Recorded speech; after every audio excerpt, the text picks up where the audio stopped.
Good morning, good evening, good night, depending on where on the world you are. I am Scott Sitter and joined with Ed Allison-Wright, and this is Centerpiece. And we're very excited today because we have joining us Maxime Chambon, who we were lucky enough to hang out with at the Global Business Forum in Marseille recently. And he had a very fascinating forum on sea freight dynamics, which is very important in the world right now, and it's on the top of everybody's mind. So we asked him if he would mind expanding a little bit more on that, because that's what we're all talking about and thinking about. But what we want to do on this is focus on three of the aspects that he was talking about, and that would be the evolution of global trade, the geopolitical tensions, and the growing complexity of strategic shipping routes. And what we want to start is with a historical perspective. In Savannah, in downtown, we have beautiful squares, and as you walk through the beautiful squares in the beautiful springtime we have right now, you'll see the ships going down the Savannah River to our port, just laden with containers. A very dramatic, beautiful sight that we're all used to that live here. But that hasn't always been the case. Containerized shipping is a relatively new phenomenon. It's revolutionized the world in many different ways. And I was wondering if you could expand on the history of the containerized shipping. Yes, exactly. We can see a container everywhere and container vessel everywhere now on all the routes, but it was not the case. Basically, the introduction of the containers, the standardized boxes, as we say, dated 1970s. And it was through game changers for the global trade.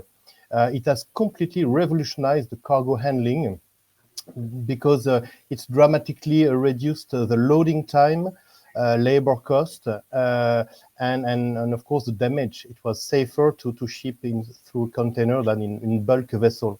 And it has definitely allowed and enabled the development of modern global supply chain. It means that the planet was smaller, and the strategic maritime routes like the Suez Canal, Panama Canal, Strait of Malacca, Strait of Hormuz, and the Cape of Good Hope became more critical, even more critical as a strategic route. For an example, the Suez Canal alone handles 12 till 15% of the global trade. It's massive volume, and it's about 20% of global container traffic. It's very huge figures. But on the other hand, because it is a strategic route, it's also kind of vulnerable choke points. In any disruptions, all the supply chain is disrupted. For example, you remember all the Ever Given. Ever Given is an evergreen container vessel, and it was stuck in the Suez Canal in 2021, and it has created ripple effect across the global markets in a few hours, few days after this vessel was stuck, and it became. It was lodged sideways in the Suez Canal, and no way the vessel could come around, and it was all stuck like a traffic jam on any motorway, but it was on a global economy, and in a few days, basically all the supply chain were hit. Not after months, couple of days, all the supply chain were hit by this Ever Given stuck in the Suez Canal. Maxime, I mean, you raise an interesting point there, and it links with some of the things we were talking about in Marseille. You know, when it comes to those strategic or geopolitical tensions that can be created through shipping, given that it's so intricate to day-to-day lives of businesses and consumers, what are the more increasing, or what are the trade flows that are increasingly becoming more common at the moment as a result of some of these hotspots, like you said, the Suez Canal, and you know, what's the impact on global shipping? And I guess where are the opportunities as well when you say that? one of the biggest, busiest routes in the world is definitely all the Red Sea area. We discussed about the Suez Canal, but now we have got some regional conflicts that have made a bit risky. I mean, the Houthis, the situations around the Red Sea is a big issue, a big major issue, because some risk of missiles, okay, shots onto these container vessels has made the big change in at the shipping line. Nearly all the shipping companies have rerouted the vessel through the Cape of Good Hope, so making the big turnaround the Africa, okay, and the result is the transit time. Okay, the time from port to port has increased very dramatically. That's it's longer, and it is more expensive because you consume more fuel, of course, to do this route around the Africa.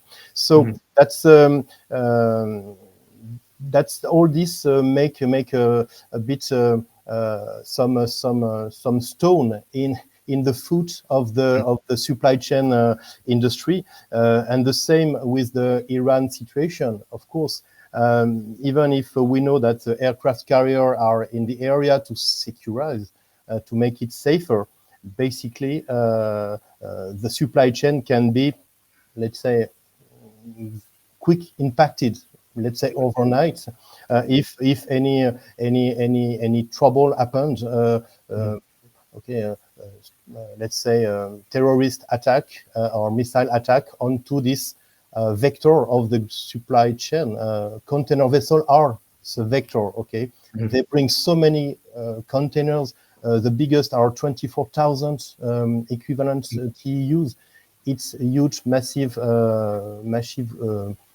volumes onto this container, and of course this make a bit difficult to plan and to make 100% safe the supply chain now, linking production area Asia and consumption area Europe and America. Maxime, in addition to the geopolitical situation, climate change is having a big impact. Can you talk to us about the strategies that your sector is using to mitigate the problems with climate change, and tell us a little more about that, please? Yeah, that's another issue indeed. It is said that the consumption of the carbon emissions done by the sea freight industry is quite massive and big, and so major companies, shipping lines, have started a new development in running with let's say gas, natural liquefied engines or methanol engine to get alternative to fuel engine. They have done also some filter to, of course, make less carbon emission. But it is not the only point. We've got a current situation in Panama and Panama Canal because since 2024 drought conditions significantly reduced the water level in the Panama Canal, and forcing 32% of reduction in daily transit capacity. As you know, Panama Canal is some lock, and the upper lake make possible to go down the sea level using the water from the top lake. Of course, having less water, less rain, the upper lake are the level is quite low, and so if you do continue to increase the passage and the crossing of the vessel step by step, there will be no water at all on the upper canal. So it has been reduced by 32%. You've got an increase surcharge, okay, to go through the canal. So it's make more expensive to cross the canal due to that. Mm-hmm. So that's the main issue on the climate change. Make also rupture in the route we can use. Okay, and Mexico try now to do a corridor by rail. Okay, to cross Mexico from coast to coast and to be an alternative to the Panama Canal. So that's all very accurate and not in 100th century situation. It is current situation. Okay, so we must definitely make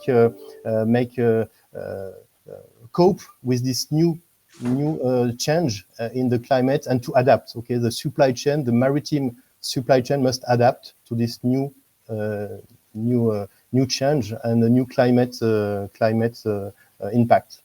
Yeah, I mean, it's clear that the maritime industry is adapting continuously to sort of volatile environments, both geopolitically and in terms of climate change, and also in terms of capacity constraints that come as a result of things like Ever Given.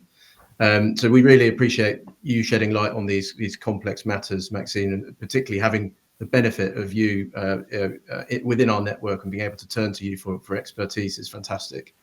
As trade is the lifeblood of the WTCA, it spans both products and services. So understanding the realities behind global trade logistics helps us to deliver deeper appreciation of what it takes to move goods effectively and safely.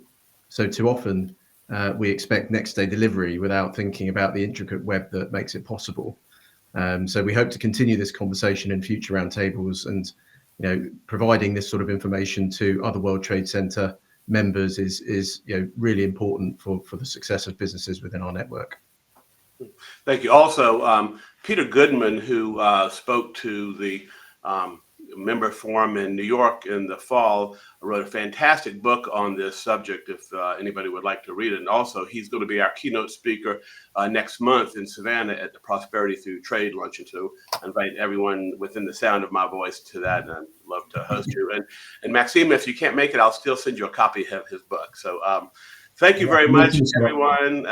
Maxime, it's great seeing you again. Ed, it's always great seeing you. And good night, good morning, good evening, from wherever in the world you are, and we'll see you next month on Centerpiece. Thank you.